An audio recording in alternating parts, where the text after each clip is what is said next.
ಇವತ್ತು ನಮ್ಮ ಯಜಮಾನ್ರು ನನಗೆ ಫೋನ್ ತಗೊಳೋದಕ್ಕೆ ಅಂತ ಪೂರ್ವಿಕಾ ಮೊಬೈಲ್ಸ್ಗೆ ಕರ್ಕೊಂಡೋದ್ರು. ನನ್ನ ಫೋನ್ನ ಸ್ವಲ್ಪ ಅಪ್ಗ್ರೇಡ್ ಮಾಡಬೇಕಿತ್ತು, ಹಾಗಾಗಿ ಹೊಸ ಫೋನು ಎಂಟ್ರಿ ಆದ ತಕ್ಷಣ ಗಣಪತಿಗೆ ಕೈ ಮುಗಿದು ಫೋನ್ ನೋಡಕ್ಕೆ ಸ್ಟಾರ್ಟ್ ಮಾಡಿದ್ವಿ. ನಾವಿಲ್ಲಿ ರಿಯಲ್ಮಿ 14 Pro ಸೀರೀಸ್ ನ ನೋಡ್ತಾ ಇದೀವಿ. ಇದರಲ್ಲಿ ವೇಗನ್ ಲೆದರ್ ಪ್ಯಾನೆಲ್ ಕೊಟ್ಟಿರೋದ್ರಿಂದ ಇದೊಂದು ಪ್ರೀಮಿಯಂ ಲುಕ್ ನ ಕೊಡುತ್ತೆ. ಹಾಗೆ words first colour sensitive colour changing design ಕೂಡ ಕೊಟ್ಟಿದ್ದಾರೆ. ಇದನ್ನ ನೀರಿಗೆ ಹಾಕಿದ ತಕ್ಷಣ ನೀವೇ ನೋಡಬಹುದು ಇದ್ರ ಪ್ಯಾನೆಲ್ ಕಲರ್ ಯಾವ ತರ ಚೇಂಜ್ ಆಗ್ತಾ ಇದೆ ಅಂತ. ತುಂಬಾನೇ ಅಟ್ರಾಕ್ಟಿವ್ ಆಗಿದೆ ಈ ಫೋನ್ ಅಂತೂ. ಮತ್ತೆ ಕ್ಯಾಮ್ರಾ ವಿಷಯಕ್ಕೆ ಬರೋದಾದ್ರೆ ಬ್ಯಾಕ್ ಕ್ಯಾಮ್ರಾದಲ್ಲಿ ಪ್ರಪಂಚದಲ್ಲೇ ಮೊದಲನೇ ಬಾರಿಗೆ ಟ್ರಿಬಲ್ ಫ್ಲಾಶ್ ಕ್ಯಾಮ್ರಾನ ಯೂಸ್ ಮಾಡಿದ್ದಾರೆ.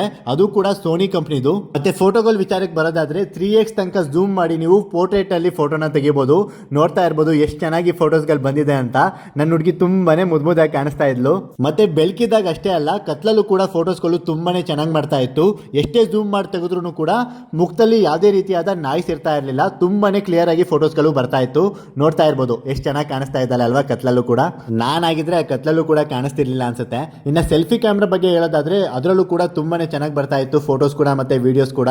ಸೊ ಕ್ಯಾಮ್ರಾ ವೈಸ್ ತುಂಬಾನೇ ಚೆನ್ನಾಗಿದೆ. ಈ ಫೋನು 2 ಕಲರ್ ಅಲ್ಲಿ ಸಿಗುತ್ತೆ, ಪಿಂಕ್ ಮತ್ತೆ ಪರ್ಪಲ್ ಅಲ್ಲಿ. ಅಲ್ಲರಿ ನೀವ್ ತಾನೇ ಫೋನ್ ಕೊಡಿಸ್ತೀನಿ ಅಂತ ಕರ್ಕೊ ಬಂದಿದ್ದು, ಬಿಲ್ ಕಟ್ಸಿದ್ ನೋಡಿದ್ರೆ ನನ್ನ ಹತ್ರ. ಯಾರನ್ನೇ ಆದ್ರೂ ಕೂಡ ಪರೀಕ್ಷಿಸದೆ ನಂಬಬಾರದು, ನಂಬಿದ ಮೇಲೆ ಪರೀಕ್ಷಿಸಬಾರದು. ಎಲ್ಲರ ದಿನ ಶುಭವಾಗಲಿ, ಎಲ್ರೂ ಖುಷಿಯಾಗಿರಿ.